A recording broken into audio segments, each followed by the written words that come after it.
क्या आप जानते हैं पूरी लाइफ में एवरेज 386 दोस्त बनाता है, मगर इनमें से आखिर तक सिर्फ एक ही दोस्त लंबे समय तक दोस्ती निभा पाता है। और दोस्तों, रात को सोने से पहले आप जिस पर्सन को याद करते हो वो पर्सन आपकी लाइफ में या तो आपकी खुशी का कारण होता है या आपके दुख का कारण। और क्या आप जानते हैं कि जब भी किसी इंसान को एक नया पेन दिया जाता है तो उनमें से 97% लोग उस पेन से सबसे पहले अपना नाम लिखते हैं। ऐसा इसलिए है क्योंकि साइकोलॉजी के हिसाब से हर इंसान को अपना नाम सुनना उससे इस दुनिया का सबसे अच्छा साउंड लगता है। तो दोस्तों, हम आपको इसी तरह के 21 अमेजिंग और इंटरेस्टिंग साइकोलॉजिकल फैक्ट्स बताएंगे जिन्हें सुनकर आप कई ऐसी बातों का रीजन समझ जाओगे जिसके बारे में आपने पहले कभी नहीं सुना होगा।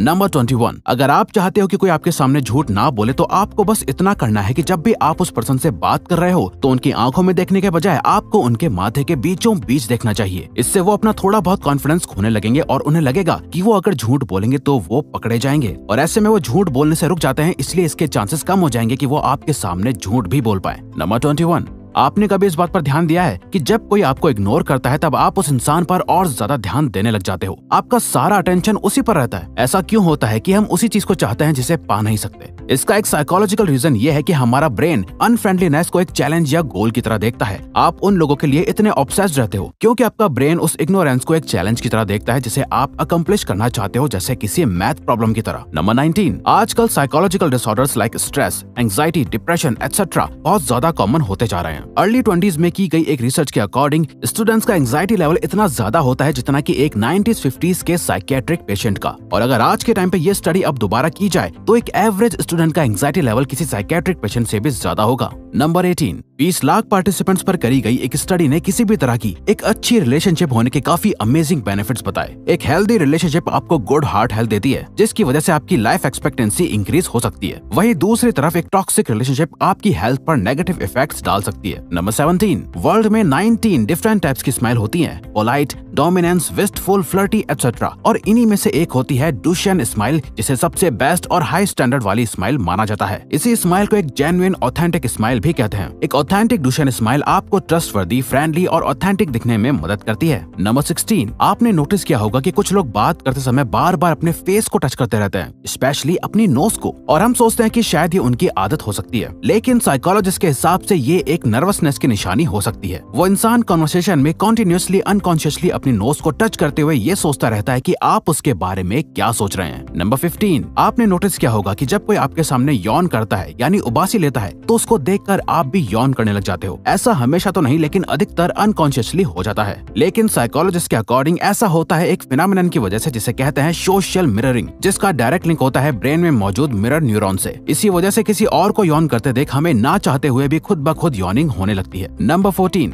जब आप किसी क्यूट पेट, टॉय या बच्चे को देखते हो तो आपका मन उसे दबाने का करता है, पर क्या ऐसा होना नेचुरल है? इस तरह के बिहेवियर को कहा जाता है cuteness aggression. Neuro science research में देखा गया कि हम पॉजिटिव चीजें देखकर बहुत ज्यादा ओवरवेल्म फील करने लगते हैं, और इन्हीं क्यूट चीजों को देखकर हमारे पॉजिटिव इमोशंस बढ़ जाते हैं, जिसे कंट्रोल करने के लिए हमारा ब्रेन क्यूटनेस अग्रेशन क्रिएट करता है जो हमारी इस ओवरवेलमिंग फीलिंग को कंट्रोल करती है। नंबर 13, दिन भर में हमारे दिमाग में 50,000 से भी ज्यादा थॉट्स आते हैं, जिसमें से 80% थॉट्स नेगेटिव होते हैं, जिनका हमारी डे टू डे लाइफ पर बुरा असर पड़ सकता है। इन थॉट से आप बच नहीं सकते, पर इनको सही जरूर कर सकते हो, अपने आप को बिजी रखकर या ऐसी एक्टिविटीज करके जो आपको खुश करती हैं, या फिर कुछ अच्छा सोचकर। अगर आपको लगता है कि आप ज्यादा ओवर थिंकिंग करते हो या आपको सिर्फ नेगेटिव थॉट्स ही आते हैं तो अपने आप को सुपर बिजी करके देखो। नंबर 12, ये एक काफी अजीब फैक्ट है कि हमारा माइंड जो हमारी मदर टंग यानी मातृभाषा है उससे अलग लैंग्वेज में कुछ सोचे तो हमें काफी सही डिसीजन लेने में मदद करता है। ऐसा बहुत सारी रिसर्च में देखा गया है कि आप जब किसी और लैंग्वेज में सोचकर डिसीजन लेते हैं तो आपका माइंड ज्यादातर टाइम सही होता है। इसीलिए अगली बार कोई डिसीजन लेने से पहले उसके बारे में इंग्लिश में सोच के देखना। नंबर 11, हम रेस्टोरेंट्स एंड कैफेज में वेटर्स को किस तरह से ट्रीट करते हैं, यह दिखाता है कि एक्चुअल में हमारा नेचर कैसा है। इस रूल को द वेटर रूल कहा जाता है। इसमें यह देखा जाता है कि दूसरे लोग जो आपकी नजर में सिर्फ वेटर हैं, उन्हें आप किस तरह से ट्रीट करते हैं। आपका नेचर आपकी पर्सनैलिटी को डिफाइन करता है, सिर्फ नाम और पैसा नहीं। नंबर 10, ऐसी चीजें करना जिनसे आपको सबसे ज्यादा डर लगता है वही आपको सबसे ज्यादा खुश रखती हैं। आप जब भी कोई ऐसी चीज करते हैं जिसमें थोड़ा रिस्क का डर होता है तो उसको करने के बाद आपको खुशी जैसा फील होता है। अब इन सब का ये मतलब नहीं कि आप खुशी पाने के लिए कोई भी गलत काम करने लग जाओ, लेकिन हाँ, कुछ रिस्क के एडवेंचर्स करने का ट्राई करके आपको जो खुशी हासिल होती है उसका कोई मुकाबला नहीं होता।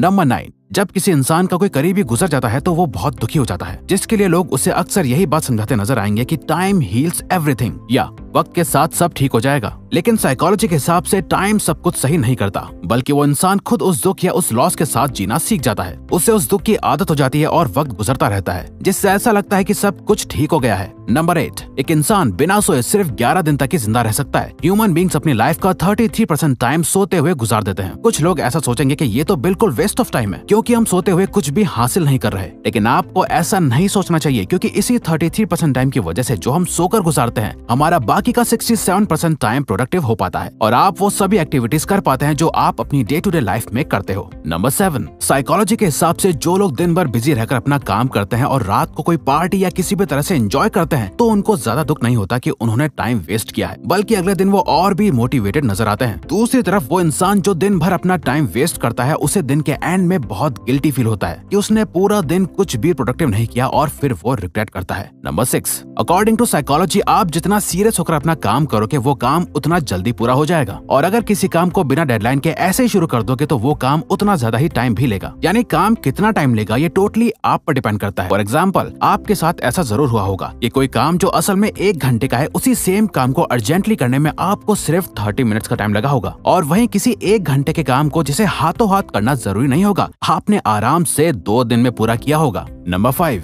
ह्यूमन ब्रेन एक बहुत ही एडवांस ऑर्गन है जिसके अंदर सारी इन्फॉर्मेशन सेव्ड रहती है, जिसे हम मेमोरी कहते हैं। माँ के पेट से लेकर मरने तक हमारी लाइफ का हर एक इवेंट हमारे ब्रेन में सेव्ड होता है। लेकिन फैक्ट की बात यह है कि ह्यूमन बीइंग्स चाहकर भी उन सभी मेमोरीज को दोबारा से याद नहीं कर सकते। हाँ, कुछ खास मेमोरीज याद आ जाएं, लेकिन सभी इवेंट्स आपके ब्रेन में मौजूद होने के बावजूद भी उन्हें याद कर पाना इम्पॉसिबल है। नंबर 4, आप जिस भी तरह के शोज या मूवीज देखते हो, उसी तरह से दुनिया को भी देखना शुरू कर देते हो। रिसर्च बताती है कि जो लोग क्राइम, इन्वेस्टिगेशन या इवन ज्यादा न्यूज देखते हैं, वो दुनिया में होने वाले सीरियस क्राइम्स को ओवर एस्टिमेट यानी बढ़ा चढ़ा के देखते हैं, और इस तरह के शोज उन्हें ये सोचने पर मजबूर करते हैं कि दुनिया एक बहुत डरावनी जगह है और वो उसमें एक विक्टिम है। जबकि जो लोग कॉमेडी और फैंटेसी जॉनरा देखते हैं, उनकी लाइफ काफी पॉजिटिव होती है। नंबर 3, हमारी सोच और हमारे दिमाग की सोचने की एबिलिटी हमारे कल्चर पर डिपेंड करती है। सोशल साइकोलॉजिस्ट रिचर्ड निस्बेट ने अपनी book the geography of thought में बताया है कि किस तरह एशियन एंड वेस्टर्न कंट्रीज में मेंटल प्रोसेसेस अलग होते हैं, यानी दोनों कंट्रीज के cultures, philosophy, education and social structure अलग है, जस्ट बिकॉज वहाँ के लोगों को अलग अलग तरह की प्रॉब्लम्स फेस होती हैं। इसी वजह से एशियन कंट्रीज में लोगों की थिंकिंग काफी होलिस्टिक होती है और वहीं वेस्टर्न कंट्रीज की काफी एनालिटिक। नंबर 2, हमें ऐसा लगता है कि हम अपना हर डिसीजन काफी सोच समझ कर लेते हैं, लेकिन साइकोलॉजी के हिसाब से हम अपने ज्यादातर डिसीजंस अनकॉन्शियसली लेते हैं। फॉर एग्जांपल, अगर आप कोई मोबाइल लेने जाते हो तो आप अपना बजट और ब्रांड कॉन्शियसली ध्यान में रखकर फोन चूज करते हो, लेकिन अनकॉन्शियसली आपका माइंड आपको ट्रेंड और मोबाइल के और फीचर्स की तरफ भी आकर्षित करता है, जिससे आपका डिसीजन अफेक्ट होता है। नंबर 1, जब भी हमें कोई रूल बहुत स्ट्रिक्ट लगता है या हमें ऐसा लगता है कि हमसे हमारी फ्रीडम छीनी जा रही है, तो हम में से अधिकतर लोगों का मन सिर्फ उस एक रूल को नहीं बल्कि हर रूल को तोड़ने का करता है। साइकोलॉजिस्ट इस बिहेवियर को रिएक्टेंस कहते हैं। ये हमें बताता है कि किसी को फोर्स करके अपनी बात मनवाना कभी काम नहीं करता। हम दूसरों की बात तभी मानते हैं जब हमें लगता है कि हम वो काम अपनी मर्जी से कर रहे हैं।